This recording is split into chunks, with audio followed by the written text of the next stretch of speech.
So, ayan guys, for today's video, i-open lang natin ang ating WhatsApp account or yung ating WhatsApp.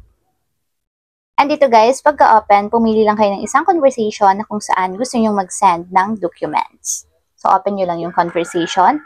And pagka-open guys, itap nyo lang yung file button na nandito sa my type message. So, tap nyo lang. And ayan guys, piliin nyo lang dito yung document. So, tap nyo lang yung document. And dito guys, hanapin nyo lang kung saan nakasave yung document na isa-send ninyo. So, hanapin ko lang guys dito sa aking phone or sa aking mga files.